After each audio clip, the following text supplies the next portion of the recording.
Bonjour à tous. On est Bonjour. heureux avec Richard de vous accueillir pour ce point d'étape de mi-année sur notre projet IA et Data Révolution Continuité sur l'architecture qui nous occupe ensemble cette année.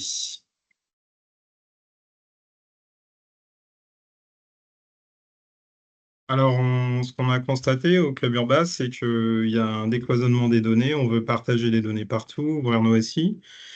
Et en plus de ça, en parallèle, les organisations évoluent. Alors, pour plein de raisons, on a eu les data scientists, on a les responsables numériques aussi, et puis on a l'IA aussi qui chamboule tout. Parfois, les directions innovation sont nommées en IA innovation ou data devient IA innovation, mais parfois il y a carrément des organisations IA qui apparaissent. Et évidemment, c'est pour faire quoi? C'est pour gérer quelles données, servir quels usages et comment on sécurise tout ça. Donc, l'année dernière, le centre de nos sujets, c'était comment accéder à la data de manière sécurisée et éthique. Et par rapport à tout ça, quel est le rôle de l'architecte d'entreprise? Donc cette année, en 2025, dans la continuité de notre projet de l'année dernière, on s'est focalisé on a étendu un peu le périmètre data et également IA, et en s'axant un peu plus sur la question de est-ce qu'on est dans la continuité des sujets d'architecture comme on a l'habitude de le faire sur ces sujets data et IA, ou est-ce qu'au contraire, ça révolutionne un peu les choses, il y a des choses différentes qui sont à faire, et on se pose cette question sur plusieurs axes autour de l'architecture et des pratiques qui sont mises en place dans les entreprises pour industrialiser les initiatives IA et data, de voir voilà, si c'est en continuité des modes de fonctionnement traditionnels ou s'il y a vraiment des choses nouvelles. Est-ce qu'on a également des exigences nouvelles qui sont liées euh, aux problématiques autour de l'IA et de la data? On peut penser notamment à tout ce qui est réglementaire avec l'IA Act, par exemple. On parle également des initiatives qu'il peut avoir chez les uns chez les autres autour de l'IA générative, hein, et de voir quelles sont les spécificités et si on est voilà, plus sur des spécificités ou des similitudes avec les autres sujets IA, data ou SI au sens large. Et enfin, on se pose aussi et surtout la question du rôle de l'architecte d'entreprise dans tout ça, sur l'intégration de ces initiatives IA et data dans l'entreprise. Donc voilà le programme de cette année. Donc, on a déjà bien avancé puisqu'on est à mi-parcours. Ouais, un programme riche en promesses et sur lequel finalement on reste bien dans le fil directeur. On aurait pu découvrir des sujets un peu annexes ou un peu périphériques, mais pour l'instant on constate que le sujet avait des promesses qui sont finalement bien répandues au travers des différents témoignages. Alors aujourd'hui, pendant la semaine de l'urbain, on va vous présenter notre plan de travail, vous partager les différents retours d'expérience qu'on a pu avoir au sein de notre groupe et notre démarche de construction du livrable. Donc, par rapport au plan de travail 2025, comme on le disait, on a déjà eu un premier semestre très riche, donc à commencer comme chaque année avec les journées de lancement et les kick-offs. Il y a eu un premier mardi de l'Urba dédié autour des sujets de l'IA, avec l'impact de l'IA sur les SI et l'architecture d'entreprise, où on a eu les témoignages de Michelin et de SNCF Réseau. On a eu en avril un témoignage de Banque de France. On a co-animé avec nos collègues de l'atelier autour de la sobriété numérique, un atelier commun IA et sobriété numérique. Avec Philippe Et Glucot et Bruno Rizzi. yes. Et en juin, il y a 2 semaines à peine, on a eu Michelin qui est revenu pour faire un témoignage plus axé sur l'entreprise data-driven et le rôle de l'architecte d'entreprise dans tout ça. Voilà, est-ce que on était confronté, enfin, dans les différentes entreprises, est-ce qu'on était confronté ou pas aux mêmes problématiques qu'ils pouvaient avoir?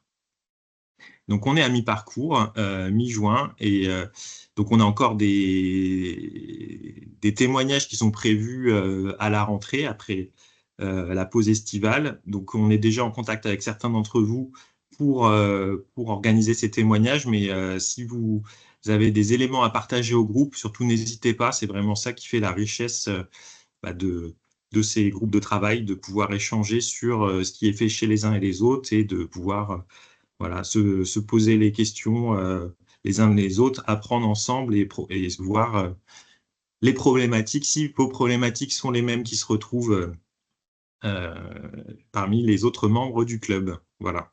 Donc, n'hésitez surtout pas, si vous avez des témoignages, à soit faire un petit mot dans la conversation ou à nous envoyer un message après cette présentation. En plus des témoignages, donc on a aussi, comme le disait Richard, sur la fin de l'année, la construction du livrable final. Donc l'idée, c'est de capitaliser un petit peu ce qui a pu être échangé cette année ensemble dans le groupe, de mettre un peu voilà, les bonnes pratiques et de formaliser ce livrable final. Et alors, je crois qu'il nous reste encore à finaliser sur la structure du retour d'expérience, mais par exemple, la journée pro du 18 novembre, il devrait y avoir un témoignage de La Poste GPT. Voilà, en référence au chat GPT, bien sûr, euh, pour l'IA générative, où on aide à préparer ces journées-là, évidemment, Tout à fait. et à laquelle vous serez invité.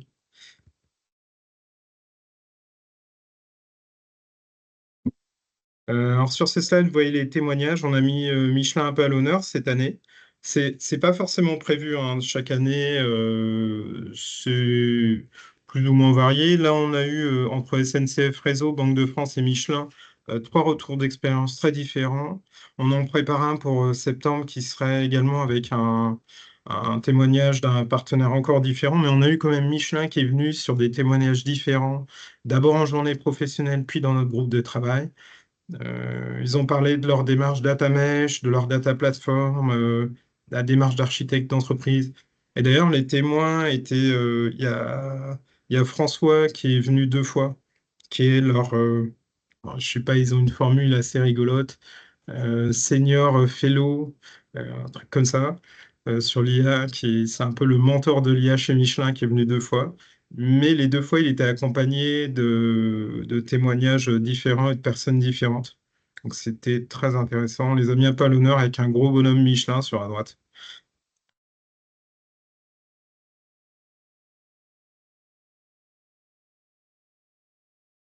Donc le livrable, après, notre manière de construire le livrable, c'est de prendre les points saillants, les points majeurs, les principaux comment dire ça, les points très forts remontés pendant nos retours d'expérience et ateliers, les consolider, expliquer pourquoi ils ont été abordés, pour partager la vision commune qu'on constate en atelier.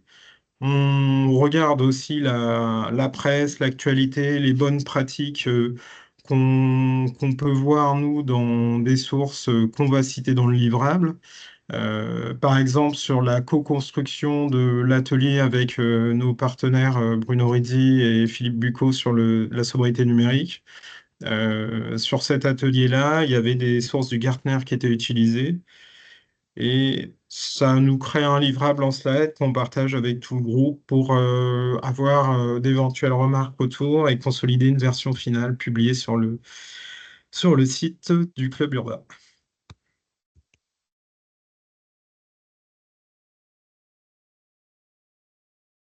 Donc voilà, on est à mi-parcours là cette année 2025 avec déjà des témoignages, des échanges très riches. Voilà, on vous a fait un peu le tour d'horizon de ce qu'on avait pu faire et de ce qui commence à s'esquisser sur le second semestre. Donc encore une fois, n'hésitez pas si vous avez des choses à échanger avec le groupe sur le sujet IA et data, à nous faire signe. Et on peut passer maintenant voilà, à vos questions si vous en avez euh, par rapport à notre projet de cette année.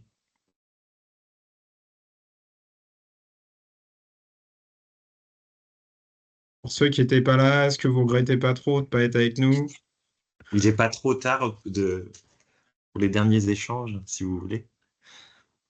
On vous en Moi, voudra pas d'arriver en retard. j'ai une petite question. Une année, on avait travaillé un peu sur sur le benchmark des outils, un petit peu quand c'était la mode des data lakes, etc. Est-ce que on peut refaire un petit tour d'horizon de ce qui se passe en termes de technologie? Alors, ça serait plutôt l'année prochaine parce que dans notre groupe cette année, on avait indiqué dans le kick-off que cette année, il n'y avait pas du tout d'ambition de rentrer dans les Hmm, couches technologiques basses. ok. Évidemment, on est à l'IT, donc c'est toujours le vœu pieux parce que l'architecte d'entreprise dira toujours: Ah, moi, je travaille sur les couches fonctionnelles et tout. Mais bon, si on regarde pas un peu les solutions, on fait plus d'IT, quoi. Donc, c'est vrai que c'est intéressant, mais cette année, c'était pas dedans. Par contre, on peut le noter pour l'éventuel, un des éventuels thèmes à aborder l'année prochaine. Ok, merci.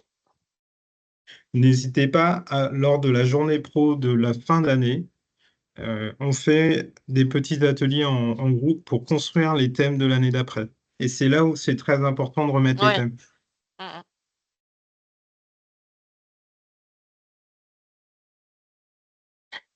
Et aussi, nous, on est toujours partant pour tout aborder. En kick-off de début d'année, on demande ce qu'attendent les membres du groupe pour éventuellement changer un petit peu le thème. Mais pour le coup, on ne peut pas tout aborder. C'est très très riche la data, il y a, donc bon, on doit faire quelques choix. Ok.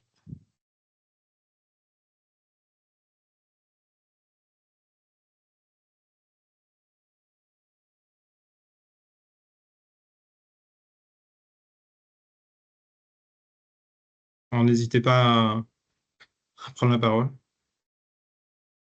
Oui, j'avais une question concernant les travaux là. Est-ce que derrière donc ces travaux, il y a eu des réflexions autour de l'intégration en fait dans les architectures de la partie agentique et notamment de l'intégration avec les architectures plus traditionnelles, parce que c'est un sujet qui commence à monter.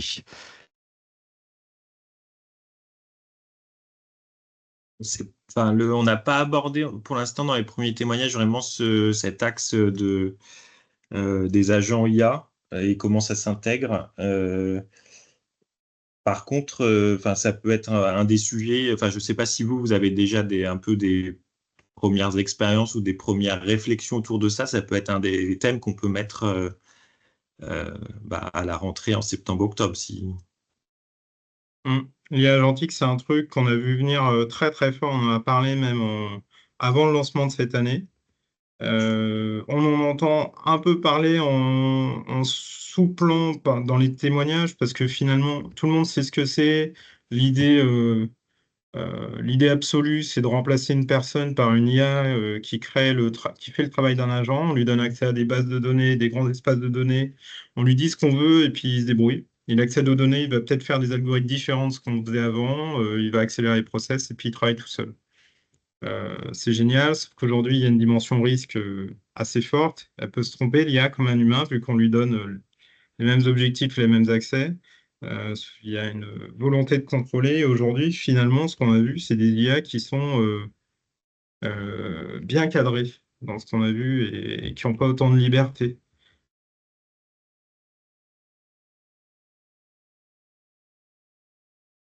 Mais c'est l'avenir, hein. Moi, je pense aussi qu'on va le voir partout. Euh, une des choses que j'ai vues, je ne sais pas si vous avez vu ça, c'est les équipes RH qui délèguent toute la partie analyse de CV, détection de CV et tri de CV. Quand ils reçoivent 400 CV, bah, ils mettent une IA. Et derrière, bah, ça fait une personne de moins dans les équipes. Les développeurs aussi, ils font créer tout le squelette de code et le template par les IA. Et bim, bah, les équipes réduisent un peu aussi, pour les mêmes raisons. Et ça fait gagner en productivité, c'est assez extraordinaire. Alors, on est censé pas s'inquiéter des réductions d'équipes parce que ce qui disparaît dans des équipes apparaît dans d'autres. Donc dans les équipes IA, il y a des demandes de gens. C'est la théorie, hein. Moi, je travaille Après, pas. après, ce Mmh. qu'il y a, c'est la question aussi effectivement de l'intégration dans des architectures hybrides entre d'un côté effectivement des agents et des morceaux de processus qui seraient soit traités en hybride par des humains et des machines, soit traités par des humains. Une problématique à intégrer demain parce que effectivement, il faut arriver à faire vivre l'ancien et le nouveau monde. C'est pas des discussions nouvelles, mais comme tu le dis, il y a la dimension du contrôle qui n'est pas neutre, loin de là. Hmm.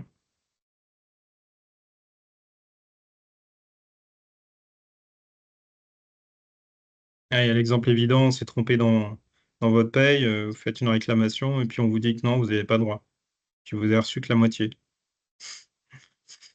Un humain, il va chercher pourquoi il y a une erreur, il va pas regarder si le programme fonctionne et vous dire ah non, c'est bon. L'IA, si elle voit pas de problème apparent, elle risque de vous dire ah non, c'est bon.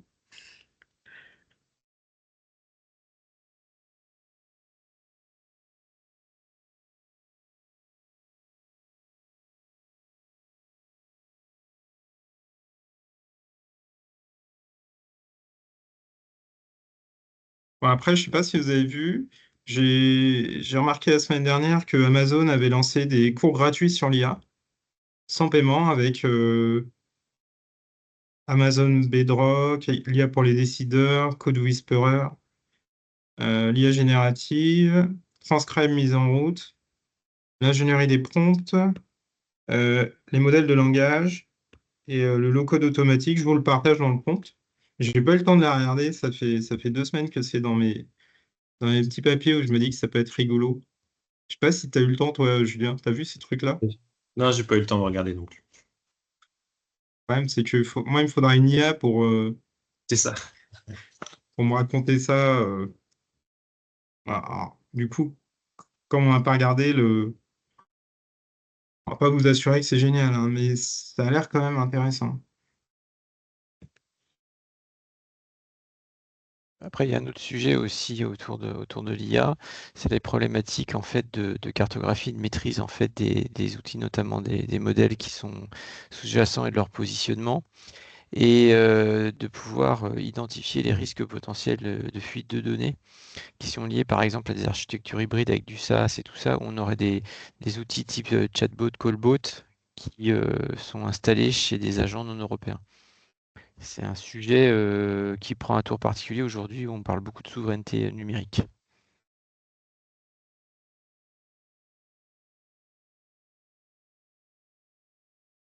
Alors, ça me fait penser à deux choses. Il y a les applications SaaS qui vous vendent maintenant une évolution sur la dernière version avec de l'IA. Mm. Puis finalement, la nouvelle version de votre appli SaaS, ça fait un appel à ChatGPT. Donc, il va falloir quand même les référencer, tous ces petits moteurs IA dans les applis SaaS, pour être sûr que on reste conforme au RGPD ou autre. Normalement, le contrat initial du SaaS doit verrouiller, mais il faut regarder quand même tout ça. Ah, il y a OpenIA aussi. Merci, Puyan. Et puis le deuxième, sur l'IA, vous pouvez très bien vous dire que demain, vous allez donner tous vos programmes, accès à tout l'environnement, cloud ou autre, à votre IA, qui va vous dessiner toute la cartographie, vous générer tous les DAT, et puis vous faire une belle carto des données avec, pourquoi pas, les définitions à aller chercher sur Internet. Alors ça, moi, j'aimerais bien. Parce que c'est la partie de l'architecte qui est... C'est rigolo de chercher de l'info, on sait le faire, hein, on y passe beaucoup de temps, mais honnêtement, c'est pas le plus rigolo. Le plus rigolo, c'est de voir les différentes visions d'après, les comparer. Ça, je pense que l'IA, elle est quand même loin de pouvoir prendre des décisions contextuelles.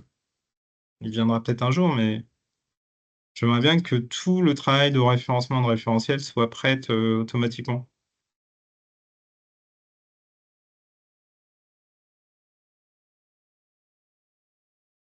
Si vous voyez ça dans vos entreprises, ça nous intéresse, un petit manège là-dessus.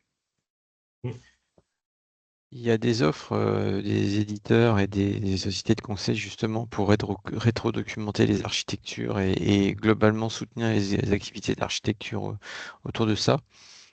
Mais là encore, ça pose la question derrière de la maîtrise des données quand ces modèles-là sont sur des architectures externes.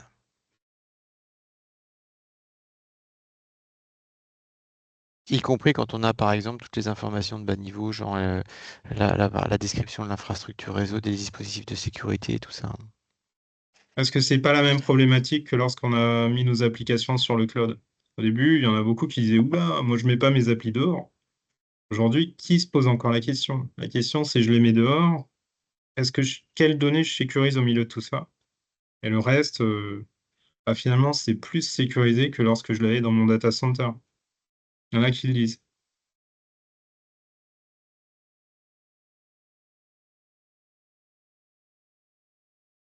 Bon, à voir. Sur le ratio entre gain de temps et risque-prix, il va être mis en balance.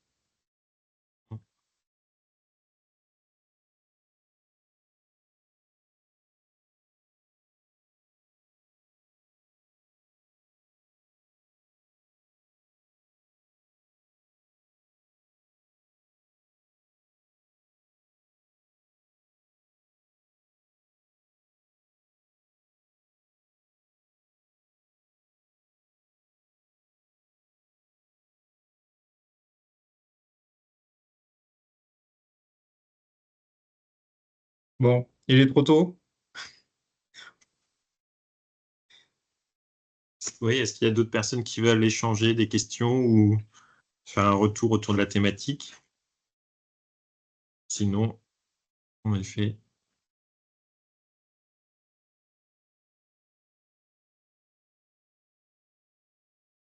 on peut en effet s'arrêter là. Mais par contre, n'hésitez pas si vous avez des questions qui vous viennent après coup ou des éléments que vous voulez échanger avec le groupe, de nous envoyer un message à Richard et moi pour qu'on puisse l'aborder, vous répondre si c'est une question ou l'aborder avec le groupe lors de nos prochains échanges. Vous nous rejoindre l'année prochaine, venir aux journées pro qui sont ouvertes pour voir ce qui se passe un peu plus en détail de ceux qui n'étaient pas avec nous.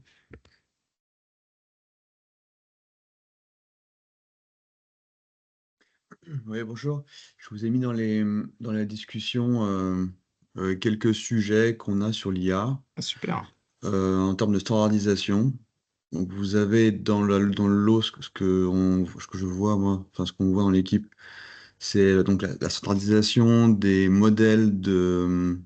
des formats de modèles sur lesquels il y a déjà, on va dire, des choses. Enfin, à chaque fois, je vous mets des liens sur ce qui existe, ce qui est déjà assez robuste. Il y a des sujets sur la réutilisation des interfaces à l'intérieur du SI et vis-à-vis de l'extérieur du SI. Donc c'est ce qu'on pourrait dire rapidement comme de la réexposition d'interfaces qui ne sont pas forcément des API. Et j'ai trouvé que les patterns de microservices se rapprochent très très bien du sujet, puisqu'au travers de ces patterns de microservices, vous vous posez les questions de quelles sont les interfaces que je réutilise pour mes modèles, enfin pour mes applications augmentées par l'IA. Et puis vous vous posez aussi la question, est-ce qu'on est sur sur le bon niveau de chorégraphie entre les interfaces? Euh, Ensuite, sur la partie agentique, il y a donc la construction des agents. C'est-à-dire comment les agents sont construits, comment ils s'intègrent avec les données et quels sont les outils qu'on les laisse utiliser. Et en plus de ça, parce que ça ne répond pas à tout, il y a aussi une autre partie sur les agents qui est la communication entre les agents. Donc il y a aussi un protocole qui est proposé par Google et qui a l'air de bien fonctionner pour faire communiquer les agents entre eux et répondre aux problèmes.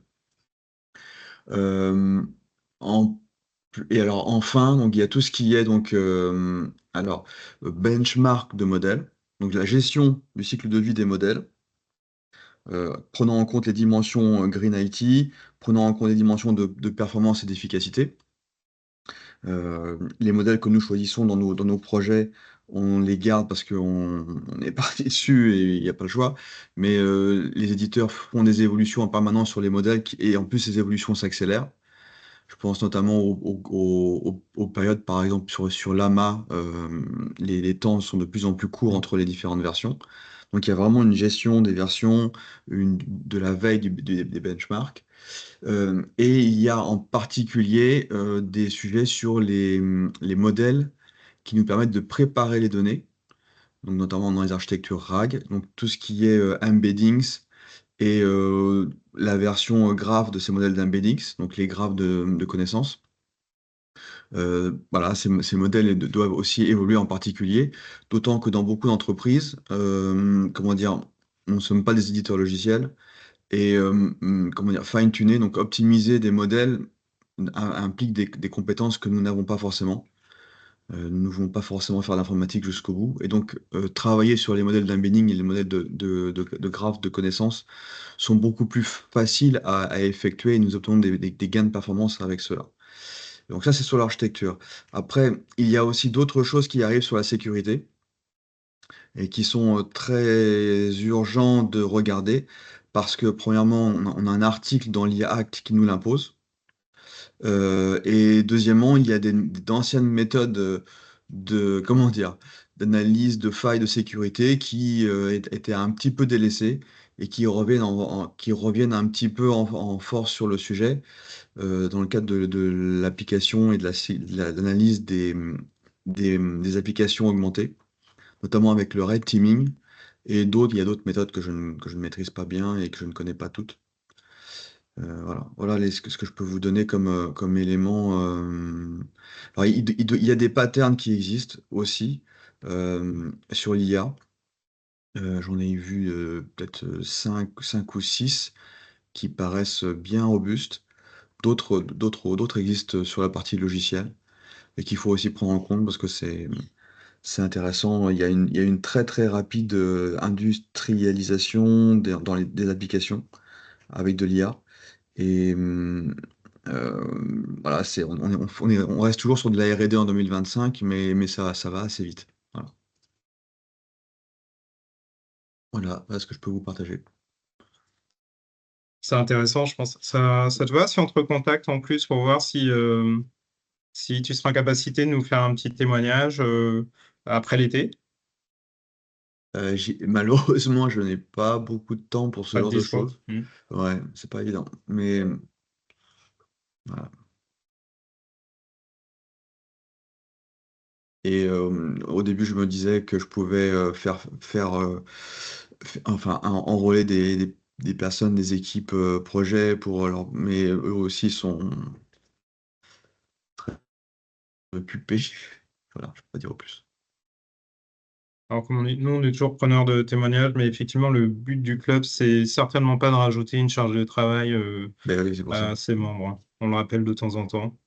Même si nous, on aimerait bien t'entendre, on n'insistera pas, hein. Voilà. Ouais, merci pour la discrétion, mais heureusement, c'est pas évident de trouver des ressources IT disponibles sur ce genre de sujet. Hmm.